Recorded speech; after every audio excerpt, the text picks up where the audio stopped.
I mean, sex is clumsy sometimes. I don't know what to say.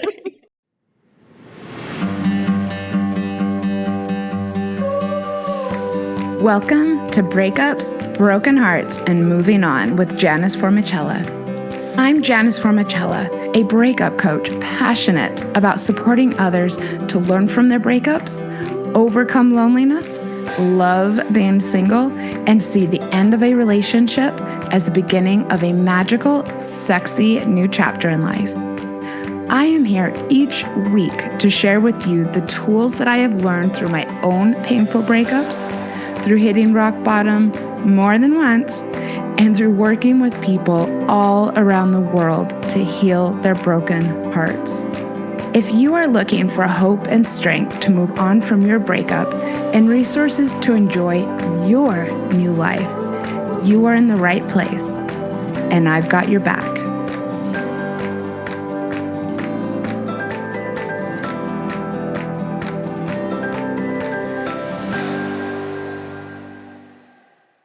Welcome to this week's episode, everyone. This is going to be so much fun. I've been enjoying having some gal pals on recently to just discuss dating and sex and loving life and living your best life.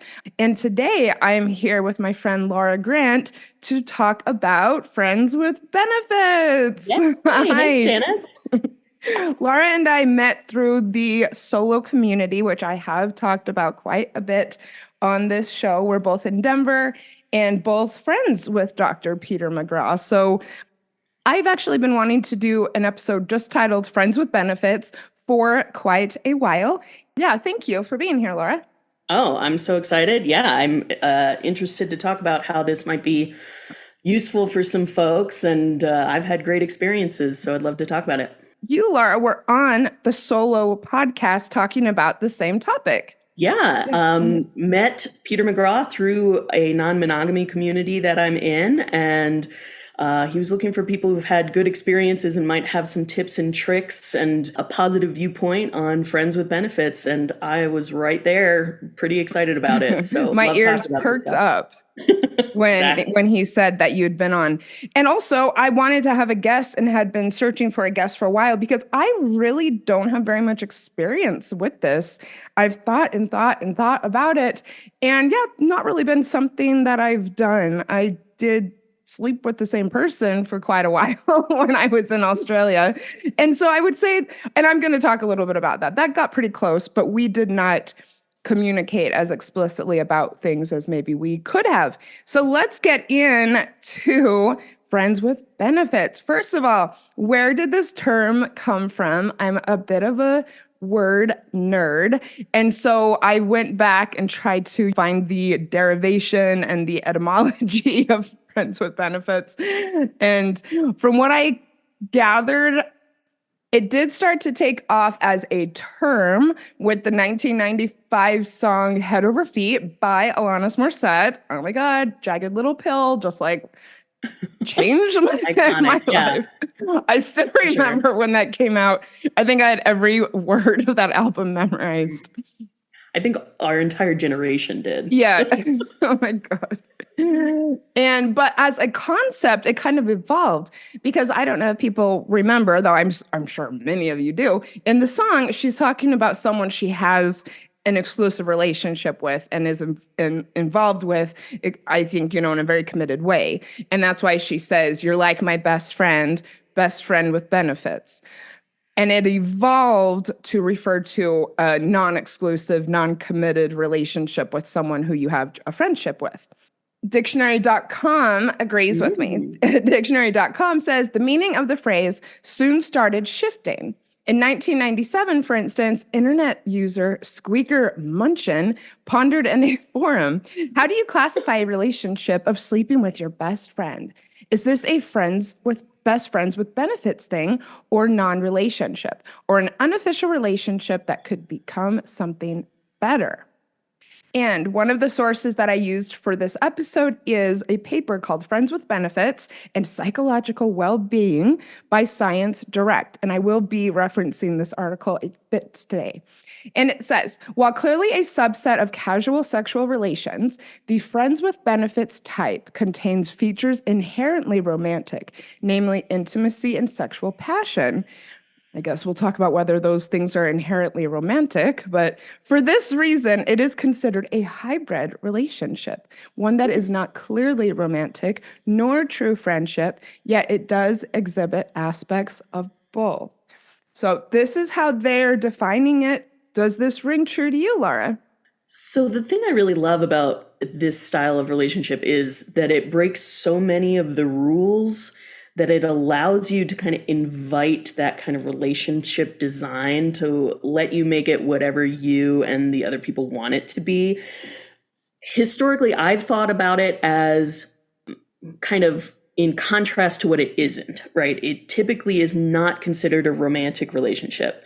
But you can sprinkle a little romance in there if you want. You know, you need a date to a wedding, you want to hold hands, you want to slow dance. That sounds great. Like, invite your friend with benefits. Usually it's not considered to be there's no expectation of continuance through time.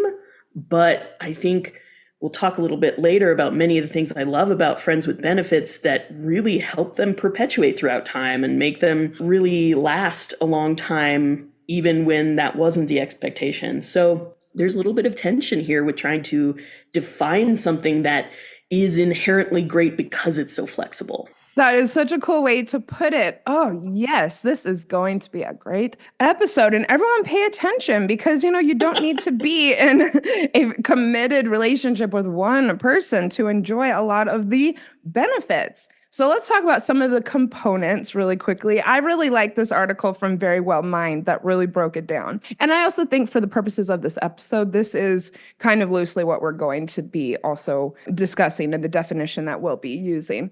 First of all, friendship. This article from Very Well Mind said that there would be an existing friendship. I think that, that makes sense. Physical intimacy, i.e., the benefits. So, Laura, do you think that the friendship would be pre-existing? I would say it doesn't need to be. So one thing I was hoping we could talk about is kind of the many paths to entering a friends with benefits relationship, and having an existing friendship is just one of the many ways. Okay, cool. And we are going to talk about getting into one. I think physical intimacy would be something that we would take for granted would be a part of it, i.e. the benefits. Casual hangouts, this would be where some of the friends part would come in, and that is that you would see each other outside of the bedroom. Mm-hmm. Lack of expectations, hopefully, and hopefully you communicate about that with this person. Non-exclusivity, again, talking about it. And temporary, which we will definitely discuss the ebbs and flows of these types of relationships. In the academia that I read, that was somewhat standard across the board, is that a lot of people did consider them, to having an end, and with a lot of people kind of taking for granted that it would. But I know that that's not necessarily always the case for everyone. So we'll talk about getting out of them, how they change over time, etc. Laura, what do you think is are some of the main differences between friends with benefits and a more committed relationship? And we are going to be careful to not use the word exclusive because Laura and I are both non-monogamous, and this is a very poly-friendly show. So I use the word committed.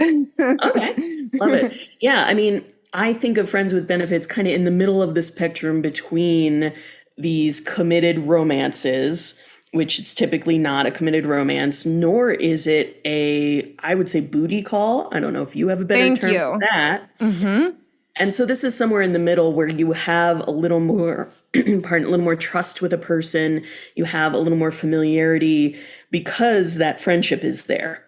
So having a friendship that can last, whether or not that sexual piece is in play or not, I think is a best practice here for friends with benefits. But then you've got, booty call, which is basically just focused on the sex and physical intimacy.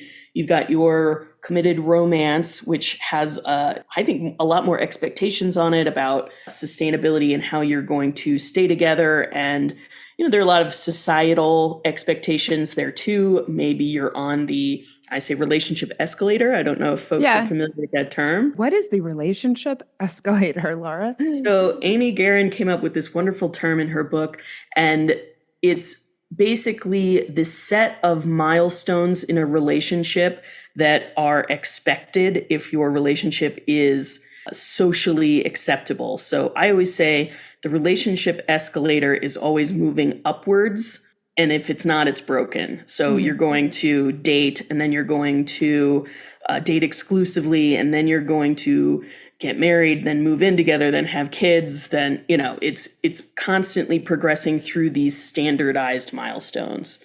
Kind of departing from that, Totally. you can have a friends with benefits experience where you're not expecting to move through those milestones. And just for the record, you can have very committed relationships without also going through those milestones, but that's a conversation for another time. Let's get into the good stuff. Personal stories about friends with benefits. Laura has a bunch of experience with this. Yeah. So I guess where shall we start? Maybe how you discovered that this works for you? Oh, start at the beginning. What a great idea. And actually, Friends with Benefits was my introduction to my own sexual life. So this is kind of how I started out being a sexual person and experimenting with relationship styles. And so that was a wonderful experience for me. I was a bit of a late bloomer, so I had my first committed romance in college. And we were both very inexperienced. We were both virgins at the time. And we were also very similar personality-wise, which was fine and even fun in many ways. But one of the difficulties was neither of us was sexually aggressive. And we were also very, there was lots of pressure, and this would have been the first time. So we dated for a while, and nothing ever happened physically. So we broke up, went our separate ways, remained friends. We were in the same social groups. It's college. Everyone's around each other all the time. And about a year later, we were still friends, and we're just hanging out one day, having a great time. And he was like, "Do you want to have sex?" I was like, "Yeah, I've wanted to have sex this whole time. That'd be great. Thank you for asking me. I really appreciate it." So it just the relief of the expectation, the relief of the pressure really kind of helped that to happen more organically for me. And then we had sex, but we were already great friends. We remained friends. The sex part definitely ebbed and flowed, and sometimes we were at liberty to have sex with each other and sometimes not. We were both still monogamous at the time. But I think also the flexibility led to a lot of sustainability, because there was that communication where you could just ask for what you wanted and you could say yes or no, and it didn't define the rest of the relationship. And I think that when someone approached you at a relatively formative time in your life, just putting it out there, would you like to have sex? I think that could have maybe taught you a lot about being comfortable with certain types of communication, maybe? Yeah, and we were learning. We were figuring it out, and it felt like a safe space because we had now been friends for so long. Because I kind of learned it through experience, it seemed normal.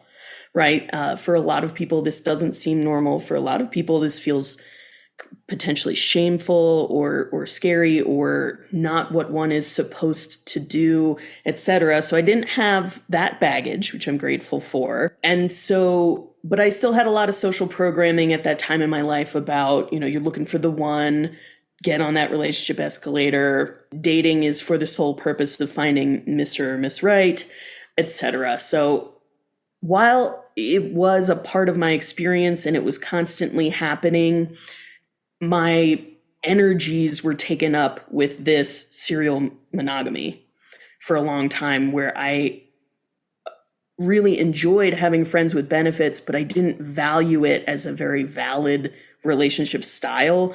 I didn't put energy into maybe fostering those relationships as much as I do now. It was just a thing that happened on the side while you were on your quest for the one. And you never saw any of your friends as being the one, obviously, right? No, I mean, sometimes you have that thought, and especially in my younger years, having crushes on friends, but not feeling like I could tell them because you didn't want to ruin the friendship.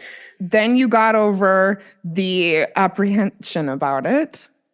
Right. And now I see, I mean, we value our friendships a lot. I think society creates this, in my opinion, needless hierarchy of committed relationships over other types of relationships, such as friendships. So friendships are lesser than a romance. So when you find a romance, you usually put all your friendships on hold, True. which is hurtful to your Yeah, friends. some people do. Yeah, I've been on giving and receiving end of that bad habit. But instead of really cherishing these relationships for what they are, I mean, having a friendship with someone is magical and wonderful.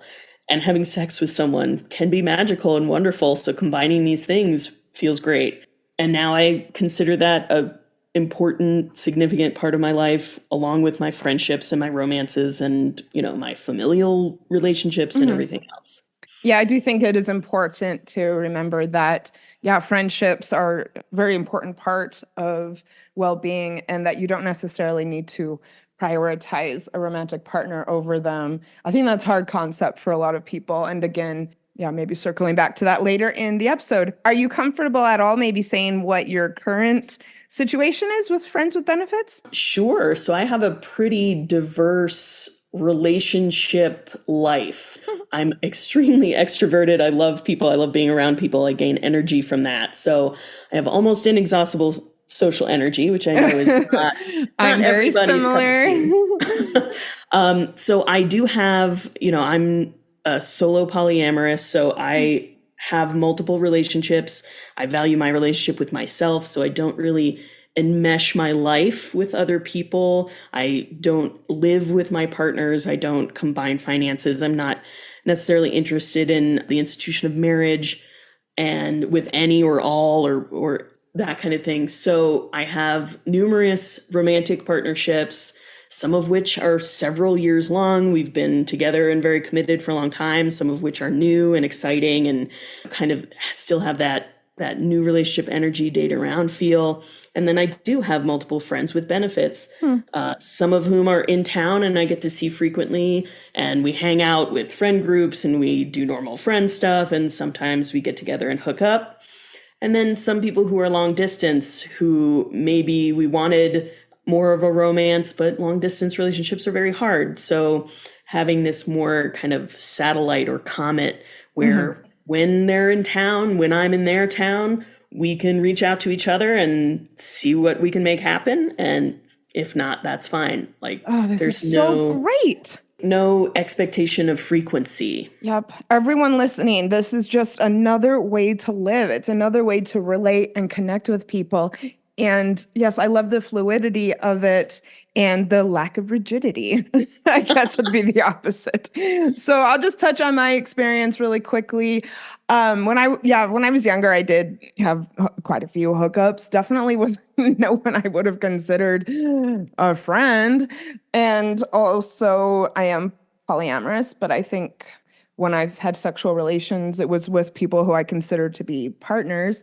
But I did have this relationship. Oh, and also I'm divorced and was definitely sexually monogamous for the entirety of that relationship. But that was over quite a while ago. I can't even believe that I was married. Oh my God. It's so weird to me, especially considering my lifestyle now. And by the way, I was divorced before I was 30. So it's been a while. Yeah, I know. Phew. But like I said, I was sleeping with the same person when I was in Australia, and we were not together. He was actually not non-monogamous. We just really clicked and got along and just kind of, I guess, fell into this pattern with each other. And I will say I don't really consider it as much a friends with benefits thing because we didn't really have explicit conversations about what was going on. If that makes sense, Sure. I regret that because I had a lot of feelings for him and we're still in touch today. So, which I think is really great. And I still care about him. And so I think it was kind of a missed opportunity in a way for me to learn more about communication. But yeah, like I said, that did go on for quite a while. And yes, sometimes we'd be sleeping together after we hung out, and sometimes we wouldn't. Sometimes we went long periods of time without sleeping together. Sometimes it was all the time. Yeah, and I have to say I enjoyed it, and our friendship actually deepened through the years as well. So I love that. that's my limited experience, but I think counts and doesn't count at the same time. You touched on something really interesting there is I like to be really intentional in my relationships, but there's something about friends with benefits where it usually doesn't start out as intentional. It certainly can, Yeah. and if you make that work, more power to you. That's the dream, but I find that usually you're looking for something else and you stumble into this lovely friends with benefits. And it sounds like that's what happened with you. And so it does create challenges for, communication, whereas you're not putting yourself out there saying, I am looking for friends with benefits, the Yeah. way that you might when you're online dating and you're putting in your profile, not looking for hookups, looking for, here's exactly what I'm looking for so people can align their intentions. It's sometimes you're looking for a romance, but the everything works except the romance part. Or sometimes you're just looking for a hookup and it turns out they're really cool and you want to see them again. It's not something you're usually specifically on the hunt for when you find it. Yep, good point. And sometimes that can make it even more exciting. Okay, so one of the things that I get asked the most, and when I put this out to my online community, a couple of the questions were, does this work? Can you actually continue to sleep with someone without it getting complicated and messy and catching the feels and all those things, which we're going to talk about some of those things as far as navigating it goes. But I wanted to share that in the same paper that I referenced earlier, which is again, just called Friends and with Benefits and Psychological Well-Being, they did quite an extensive survey of people who had these types of relationships. And the responses were that people really enjoyed them and that the most frequent response was that people were happy. This is so cool. And you're going to laugh by some of the options that they gave. It says men, as well as women, reported that their emotional reactions were more positive than negative. The most frequent was happy at 47%, followed by desired at 41%. So people are happy and feel desired. Next was satisfied at 40%. And then this is funny. The next response was excited and confused. Don't know why Those they're two often go together. At 26%, adventurer at 26%, deceived at 7%, used at 5%. Okay, only 5% people, okay? And this is hilarious. And lastly, empty and clumsy. Empty and what? Okay. Empty and clumsy. Clumsy. I mean, sex is clumsy sometimes. I don't know what to say. Okay, again, that was only at 4%. I just thought that was such an interesting option. Yeah, I like these options that they chose for positive and negative emotions. So the paper goes on. It can be stated that participants experience the 5 positive categories more frequently, thus contributing to their psychological well-being. This is interesting and surprising to me. A higher percentage of women than men showed positive emotional reactions. As for negative emotional reactions, men showed a higher level than women in all categories except confused, where women showed a higher percentage than men. And we will talk about how to avoid confusion. But I wanted to first talk about, why do you think that friends with benefits has become, I guess I feel like it's more of a trend right now, or at the very least, something that's discussed more often. Maybe that's it. I think that perhaps younger millennials and Gen Z maybe feel more comfortable with it, which we experienced when we were at the pub talking to our bartender, who's Hmm. quite a bit younger than both of us, and said that she's had a few over the years that she maintains. Why do you think it's kind of having a moment? So I'm no expert, but I would argue that friends with benefits is not more popular.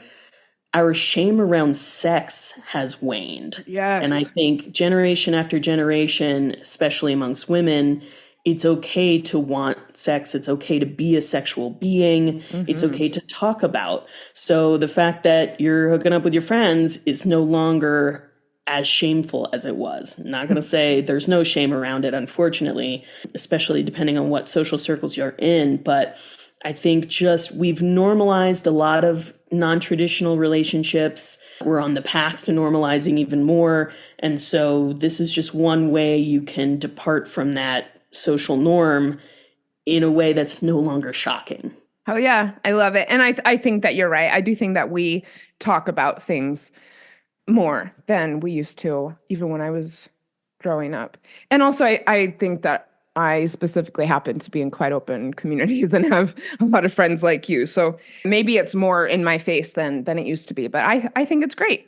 We are going to take a quick commercial break. And when we come back, we are going to get even juicier. We're going to talk about navigating a friends with benefits situation. That includes getting into one, safety, when things change, communication, all of that. So make sure that you stay here. I will be really quick. We're going to get into it. Nothing shatters your life like a breakup. And the feeling of a broken heart is real. I know that it seems impossible right now, but there is hope and there are ways to heal. I would love to work with you one-on-one to heal your broken heart and put your breakup behind you. My personalized coaching programs are designed to pinpoint what will be most effective in helping you to move forward and make this breakup a part of your past. I believe in you. Message me at breakupspodcast@gmail.com or hit me up on Instagram at breakupspodcast, and let's connect about creating a magical plan of action to get this breakup in your rear view mirror. All right, welcome back, everyone. This has been a fun conversation so far. Thanks for sharing so much with us, Laura. Oh, I'm really enjoying it. Me Good too. discussion. I love these chats. Well, let's get into the good stuff, navigating a friends with benefits situation, or perhaps we should say optimizing a friends with Ooh, benefits situation. That just came to me. I like that. First of all, starting one, we alluded to the fact that we'd be talking about this earlier. How do you really, I wouldn't say make it official, but if you're kind of feeling that this might be something ongoing, perhaps, how do you do this? I was going to introduce kind of the many paths to friends with benefits, right? Okay. We've got starting with a friendship and just adding a little sex, right? You've already got that trust. There's no pressure. You've already got this caring kind of relationship going. Why not spice it up a bit, right? Okay. Then you can take a romance that has sex in it and subtract the romance. So a breakup where you stay in touch with your ex, for example. So then you've got your familiarity there. And I think that kind of eases the pressure to jump into the next romance, right? Just to end a dry spell if you're still hooking Yeah. up. Right? And then another way that people don't talk about as much is just starting with sex, finding out that's great, and then finding out this person's pretty cool and you want to hang out with them and developing that friendship along the way. I think a lot of people kind of look down upon this path to entering friends with benefits, but I think it works out great, especially in modern day where or for adults, it's harder to make friends as an adult.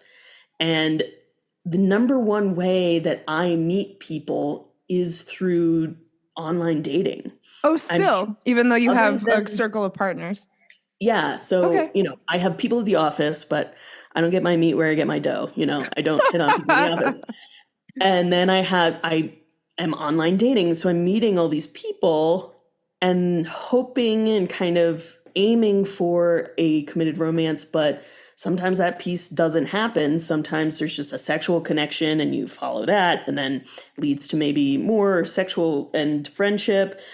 But so I'm meeting lots of people who I know are interested in sex and romance, and sometimes only the sex part of that works, and that's okay. And then you get to know them and form these friendships. So I've made lots of friends, some of whom I still have sex with, some of whom I don't, through dating sites. I think that's really Yeah. interesting. Would you be comfortable sharing, perhaps, when it comes to the friends first and adding a bit of sex? How long have you been in one of those situations? Because as I said, one of the questions was, can it actually work? And I think that you've proven that it can. Yeah, and I think the flexibility of friends with benefits can lead to sustainability. So I've had friends with benefits for, I don't want to age myself here, but decades, because, I met them maybe in college or shortly thereafter when I was still figuring myself out as a human being, adult in the world, just being awkward and trying things to figure out what worked. Were you clumsy? Oh yeah, more than 5% clumsy, that's for sure. But yeah, meeting people in that context, and then again, because it happened for me so early in life, it just felt like an okay, normal thing to do and to have. And so I've been friends with benefits with people who I've seen them through entire marriages where obviously we weren't sexual while they were monogamously married. And then they got divorced and we're like, well, we used to have sex and it was fun. You want to do that again? And because it's so flexible, you could just pick that piece up where you left off or decide you never want to do that piece again. That's also fine. A lot of our definitions at the beginning of this podcast talked about a temporary nature, but I don't think that's inherent to the relationship style. Now, if you want to say it's no longer friends with benefits when you stop having sex, okay, maybe it just changes into something else and it's a friendship. But I would say, that friendship is perpetuating through time and the circumstances of the physical interaction may change. Mm-hmm. And Kelly at the pub also said that she has some friends with benefits who they remain friends while they are each separately in exclusive relationships, and then when they're not, they kind of pick the sex part up again. And I thought that was great. I mean, and then by definition, yes, they're friends because they stay in touch and friendly while the other person is in a relationship and keep the connection. If anyone out there has started a friends with benefits situation outside of the 4 ways that Laura described, please let me know. You can always hit me up on Instagram. I love hearing from my listeners. I respond to every message. So let's talk about what to look for. Just because you're friends and just because you have some sexual chemistry doesn't necessarily mean, I think, that you should jump into this. What do you think some of the green flags are that would indicate that this would potentially work, potentially be healthy, potentially be satisfying, not be deceived, not be used? What do you think you should look for? Not be clumsy. That can't be helped. I'm going to be clumsy no matter what.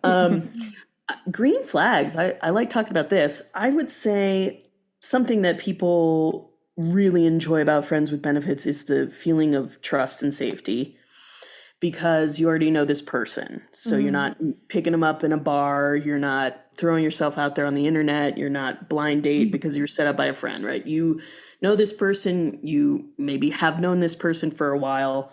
And so that the comfort level that comes with that can be very freeing and very empowering. So, a pre-existing level of trust. Yes. Okay. I think that saves a lot of time and makes people way more comfortable. And also the feeling of acceptance. You know that this person already likes hanging out with you. And so there's much less anxiety involved with adding one more piece to the equation rather than meeting a complete stranger and hoping they like everything about you, including your genitals. So, I mean, this is, you already have Fingers someone who, crossed. yeah, who, probably respects you and cares about you in a way. And so it seems much less scary to try to add on one additional piece rather than start from scratch. Okay. And also for people who have friends, I think generally ensure that you trust each other. Okay, so trust. That's a great green flag. What about communication?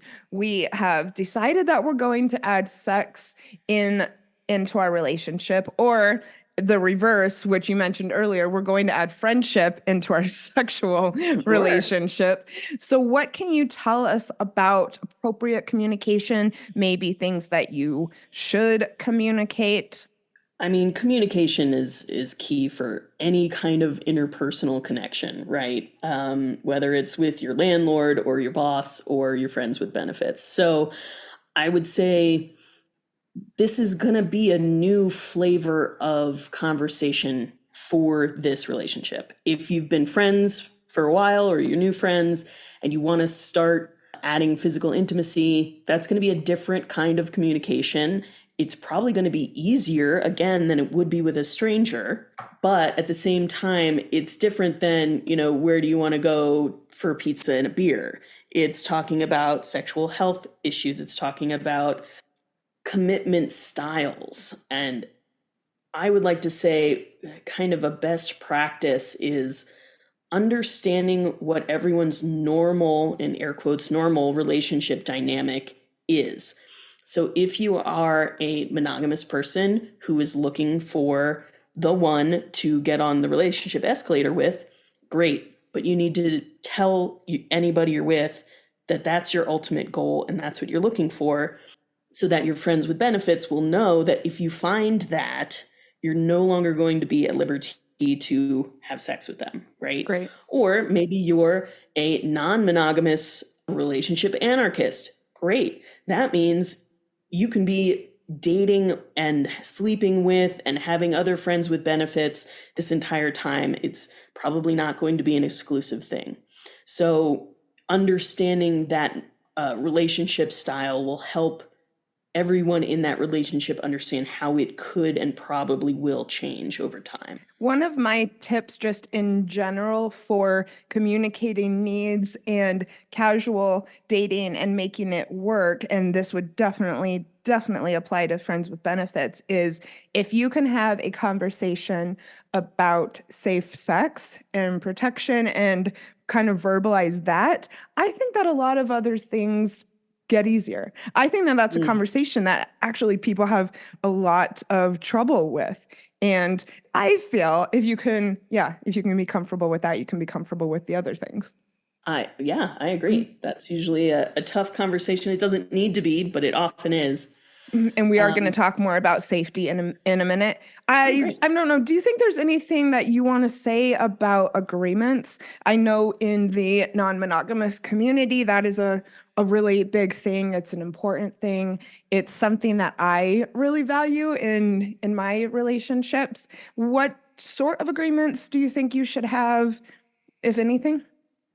Yeah, I want to really encourage people to embrace that there's no model here. You Okay. get to set the model with Yeah. your partners, which is so exciting. There's no social script you have to follow.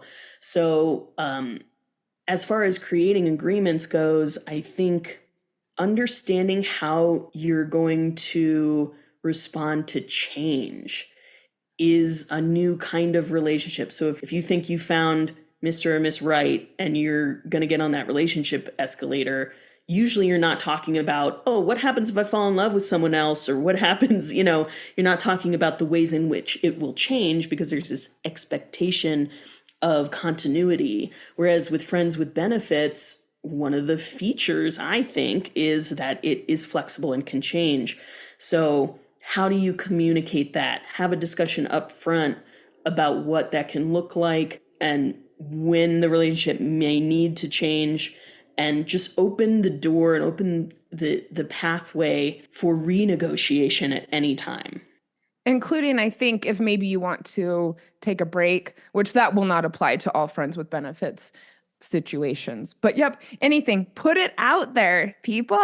Also, practice makes perfect. I was not always good at communication, which is why I didn't really push for these types of conversations with the guy I was sleeping with in Australia. I was just uncomfortable. I don't know. I can't really explain it, especially because I am so good at it now.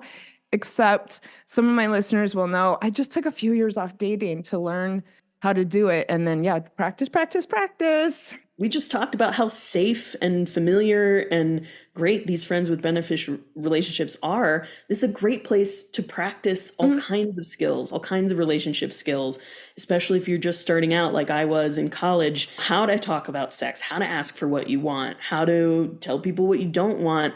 This is such a great way to build those skills. So we talked about getting into a friends with benefits situation. Now let's talk about navigating it. The first thing that I thought we'd just throw out there is, like I just alluded to, safety.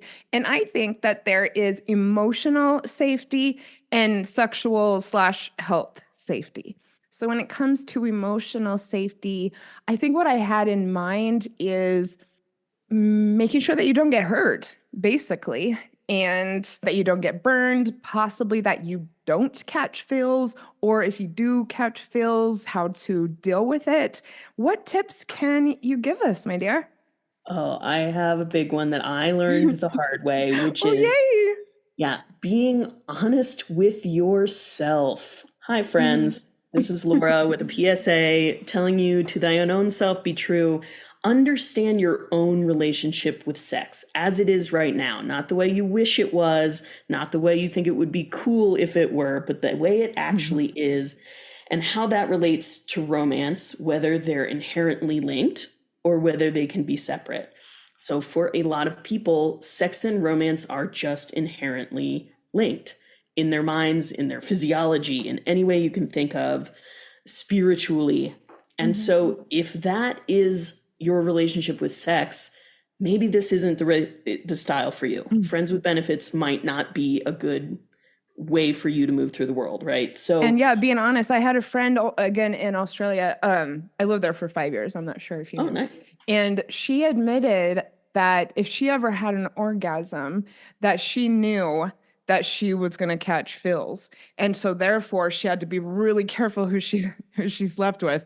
I know, Yeah. I definitely don't feel the same way, but that was something that she discovered and that helped her to make an agreement with herself. So yeah, dig deep, people. Right. So, hey, this is the fifth time I started a friends with benefits and then I caught feelings for this person and wanted Yes. more when they didn't want more. Yeah, that's not a coincidence. That's just your perfectly valid, wonderful relationship Yeah, with sex. totally. I used to Honor be that. more not disconnected, but it was not important to me at all to have romance with people I was sleeping with. Like I just said, I definitely went through a period where I was hooking up, but then it evolved for me. I think for sure. Yeah, now I need the relationship. Not that it has to be just with one person at a time, but yeah, and that's something that I learned about myself and that I'm honest about. Yeah. And I love that journey for you. I'm on the kind of opposite journey where the social programming was that you get everything from one person. You get your Yeah. companionship, your sex, your romance, your partnership, everything from one person. And as I get older and realize what it is I truly believe in my own soul, it's that these are all different things that I get to enjoy in any way that they come into my life, and they don't have to inherently be linked together. So Right. that's why this works great for me. I don't want to lead anyone down the path to think that this is for everybody. It isn't necessarily. Being honest with yourself, that's a way to stay emotionally safe. Communication, you'll hear me say it all the time. And also avoiding, one of the kind of the shadow side of being with someone you're so comfortable with is what I like to call the halo effect. Like they Okay. could never do anything wrong. They're my friend. They care about me. Well, it doesn't mean they can't do anything wrong, right? They Yeah. probably never intentionally hurt you, but that doesn't mean they have a ton of good communication skills. That doesn't mean that they are getting regularly tested for STIs. That doesn't inherently mean that they are perfect just because you're their really good friend. And so kind of having that understanding we're all human, we're all fallible, and that the only way to really figure things out is to communicate about it. You know what? Someone can surprise you no matter how well you think you know them. I really like your perspective on all of this. Let's talk about health. I suppose using protection or talking about it, getting tested could be all obvious things, but can you maybe break it down for us as far as some best practices you use? Yeah, I'd love to. I love talking about safe sex. So I have, Let's talk about safe sex, baby. baby. So I understand that it's often a difficult discussion for a lot of folks to have. And so what I do is I bring a little playfulness to it. And I have put together a safe sex elevator speech. So I don't know if anyone's been on like the interview market, been networking a bunch, and you have your little elevator speech where if you're in an elevator with someone for just one floor, you can tell just enough information to give them everything they need to know about you in a short amount of time, right? So elevator speech. So I put together a safe sex elevator speech, and then I get really excited. Like, oh, I put all this work into my elevator speech. I would love to give it to you. That'd be great. Oh, so you actually say that. That's one of Yeah. my tips too, is to be cute about it. So, okay, Yeah. go on. I love this. If I'm doing it, in person, I get really excited about it. If I'm doing it like over text, I use a bunch of ridiculous suggestive emojis with it. Like, again, I This keep is it playful fantastic. and put all the information in there and just start with something playful, end with something playful. And also saying part of my elevator speech is I'm willing to add additional layers of safety to make everyone feel comfortable and safe and have a good time. Let's say I use barriers for penetrative sex. Okay, if you want to use barriers for additional types of sex, I'm open to that because I want everybody to feel safe and comfortable.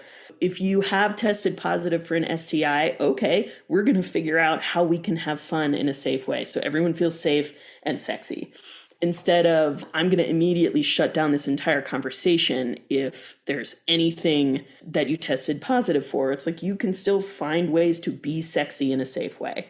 If you're on the opposite side of that, be understanding, and I think also be extremely thankful that the person was honest with you. Yeah. Yeah. That's a good one.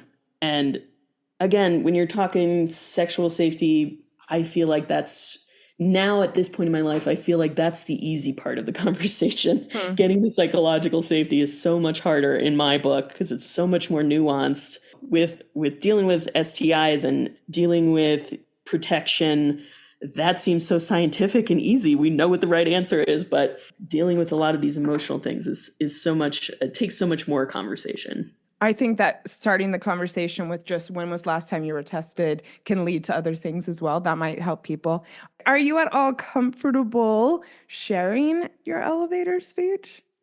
Sure, why not? I actually have it written down. I'm going to read it because I love it. You are awesome. You're so Yeah, similar to so me.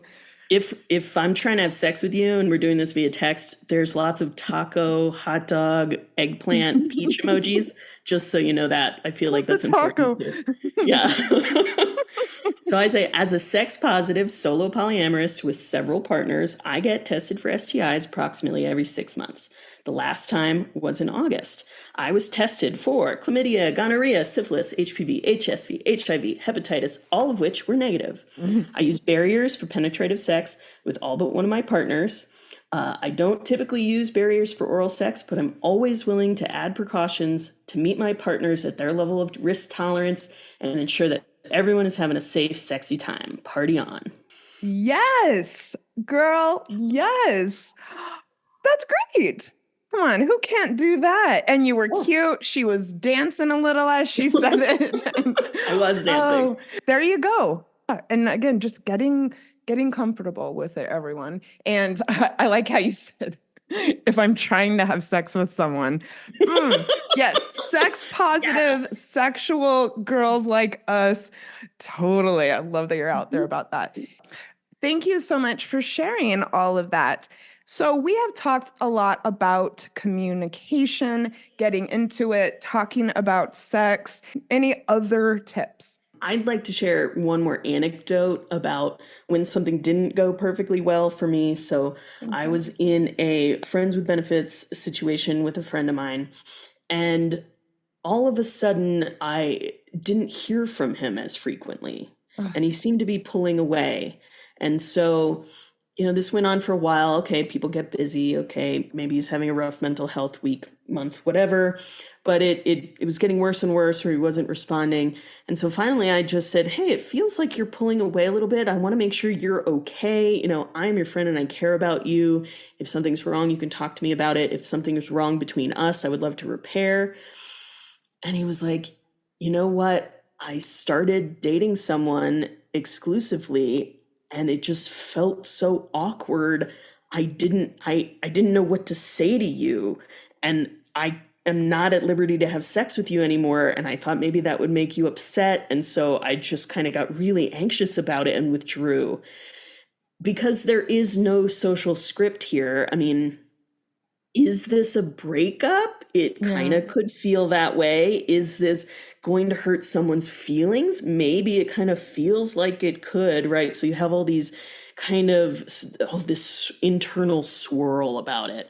And I said, "You know what? We're friends. I care about you. I am so happy that you're dating someone. I would love to meet this person. Aw. Congratulations.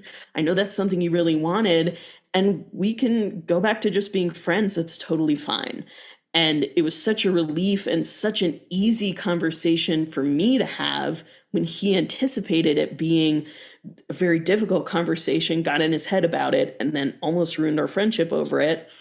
So I just want to warn people that worrying about hurting someone's feelings and leading that to bad behavior doesn't actually help anything. So Yep, good if you're like, point. "Oh, if I just don't say anything, she won't notice that I'm no longer in her life," like, that's not Mhm. true. People will notice. Yes. Yeah. And if, I mean, you respect this person, hopefully they're your friend.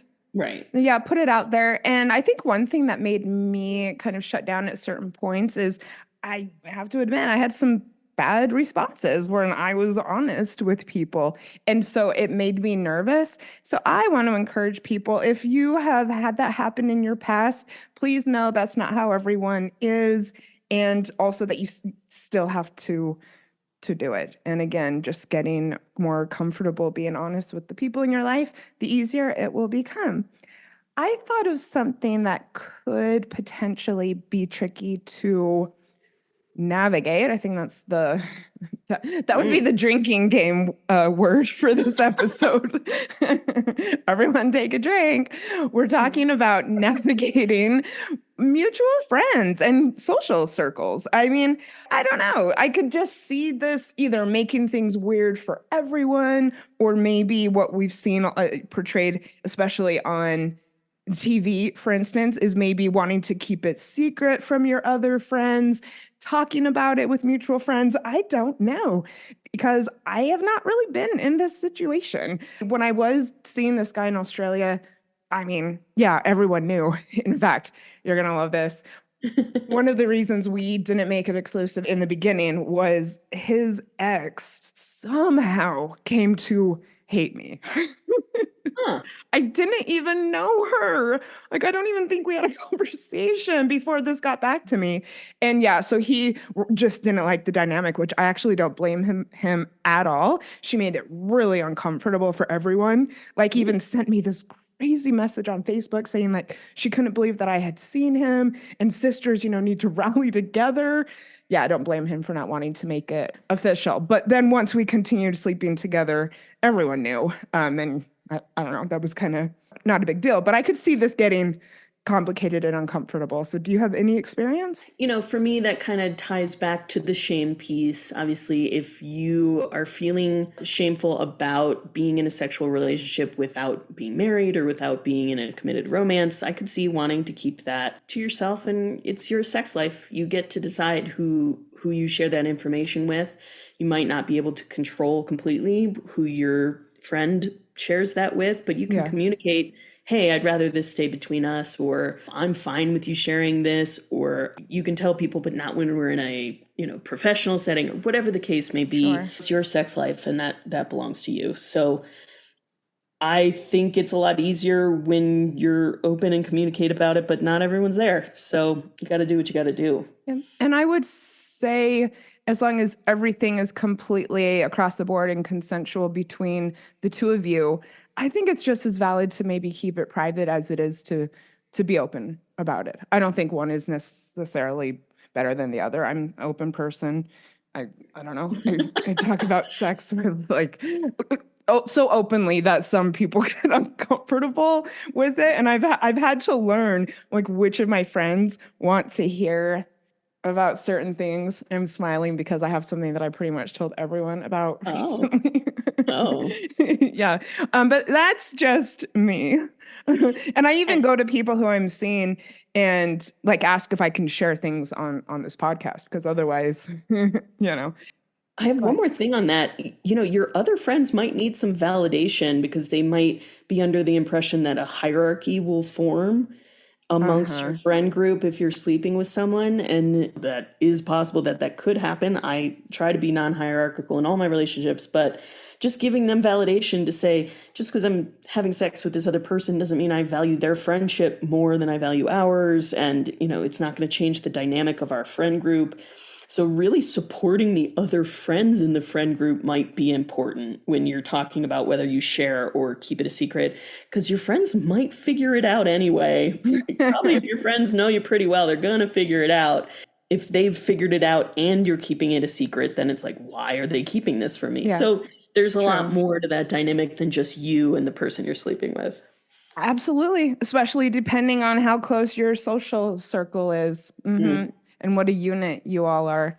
So, and something else I came up with is scheduling and planning. I think a lot of people would think of friends with benefits as, will you come over for sex, or do you want to have sex, or I don't know. Do you have anything to say around planning these encounters or any of your personal experience? I think, staying flexible is always good. I say that a lot, but not conflating the frequency with which you have sex with the health of the friendship. So those are Hmm. two separate things. So, oh, we're having sex all the time. This friendship is great. Or we are having sex less than we used to. Maybe our friendship is struggling. Like those things aren't inherently linked. They could be. It could be an indication of something going on. But to say that if you're having sex all the time, it's somehow better for the friendship is not necessarily true. Definitely. Would you say that in your case? So it sounds like you have some friends with benefits out of town, and so you need to be pretty open about planning that, and that you'll Sure. be in town. So that makes sense to me. With your other friends with benefits who are local, do you communicate explicitly about like, when we hang out, we will have sex this time? Yeah, we usually do. I mean, sometimes you're wrong about how the night is going to go. That just is how life is, right? Where you're intending to have sex, but then someone doesn't feel like it or doesn't feel good or Or the other way things come up, or the around, you other way weren't around intent. where, you're going to a party and all of a sudden you're in a dark corner, like whatever happens, Oh yeah. obviously. But being clear about boundaries, like especially when you're not exclusive, if you're in a group of people, how much affection do you want to show and be shown? That Oh kind of thing is good to yeah. talk about. Hey, we're going to be hanging out with a group of friends, including my wife. If we could not do anything more than hand holding, that would make everyone more comfortable. Or everyone's fine with whatever happens, so go for it. That's good information. Just because, again, there are no scripts for this, so figuring it out. Or we're out on the town at a bar, I'd rather not have any kind of public displays of affection. Or maybe I do. Maybe it's going to be we're going to have a kind of romantic date night for once, whatever the case may Hmm. be. And just by the way, everyone, when Laura mentioned that someone's wife could be there, we are definitely talking about non-monogamous situations. Oh, yeah. Ethically, everybody knows. Exactly. It's one thing to know, it's another thing to like have someone making out with your wife at a party. I don't know. It's different. Oh, yeah. We've kind of come 180. We've talked about starting a friends with benefits situation, and let's end with what you refer to as the changing beast, i.e., ending or redefining things. Yeah, and that's always hard because the social script is when you're having sex with someone, you're probably in a romance with them, and when it ends, it's because they're not your forever partner and you could never see them again, and you have to move on to go find the next love of your life. And so again, figuring out ways to redefine rather than just ending is something we're not accustomed to, that's hard to find models for. Once you do it, it's just as easy and difficult as ending things would be redefining. To say, maybe we go back to just being friends. I think that's a pretty common thing that happens. Maybe we temporarily stop having physical intimacy with the option of opening that up later. Or Yeah, that's good. yeah. Or maybe it goes the other way where the friendship isn't working out, but hey, you still really like having sex. And it's like, well, this is just going to be a booty call from now on. And if the other person agrees to that, then that's a good situation. Great. And again, just using your words and being honest with yourself, being honest with the other person. And maybe some of these conversations can happen after a sexual encounter when you're both feeling really good. Or again, I do think texting is more comfortable for people. And I think as long as you're upfront and honest, do it by text. I think that's just fine if you may find some of these conversations confronting to do in person, or if you are going to casually hang out and you don't necessarily want to talk about these things when you're doing that. Sure. And if you get that kind of text and want to talk about it more in person, ask for that. Be like, thank you for communicating with me. I would feel a little more comfortable if we had this conversation in person. Are you open to that? That goes both ways. Laura, what would you like to kind of leave people with as far as navigating friends with benefits? Great. Or, any non-monogamous situation, I suppose. I want to invite everyone to start unlearning things. I mean, you're probably listening to this podcast to get new information and it feels like you're learning new things all the time. But keep in mind that not everything you've ever been taught is still serving you. And so when we talk about doing something that isn't the social norm, it takes a lot of unlearning what you should be doing, what you have to do to be normal.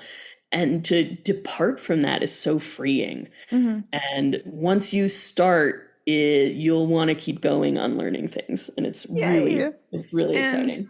I want everyone out there to know I am going to be starting doing coaching around non-monogamy and doing things different as a solo person. I'll also be working with poly couples and helping people just to become more securely attached. So if any of this is really rocking your world and you want to learn how to do it in a healthy way that actually leaves you more confident and having better relationships moving forward, hit me up and we can talk about it. I think as far as I go, I want to just encourage people to try things in different ways. It doesn't always have to be about dating to find the one. There is a lot of things in between being completely single and being completely exclusive that is fun, that can help you have more connections with people, that can leave room for more possibilities when you do meet someone that you connect with. And if you're single right now, enjoy it and experiment with things. Love it. This is one of my most favorite episodes I've done in a while. This is kind of what I envision this podcast being, is serious-ish topics, but talked about really light with my friends. So thank you. And I hope everyone loved it. If you did love it, please leave me a 5-star review on Apple Podcasts and let me know. That's a fun way for me to connect with my listeners. Hit me up on Instagram and let me know. And thank you so much for being here. Laura, Grant, I am 1,000% having you back. Oh, what would you most like to talk so about? Fun. Oh, gosh. I'll send you a list. Are you kidding? Get me in front of a microphone. I'll talk about anything.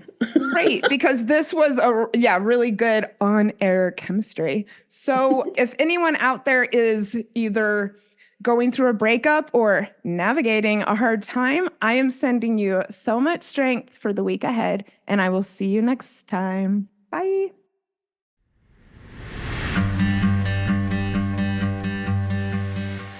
Thank you for listening to Breakups, Broken Hearts, and Moving On with Janice Formichella. I sincerely hope that you found today's episode inspirational or useful. I would love to support you on your healing journey. All you have to do is send me a message on Instagram at Breakups Podcast or email me at breakupspodcast@gmail.com, and I will be in touch to get you started. Remember, if you are struggling with a broken heart, your feelings are temporary. I am sending you so much love and luck for the week ahead. You've got this.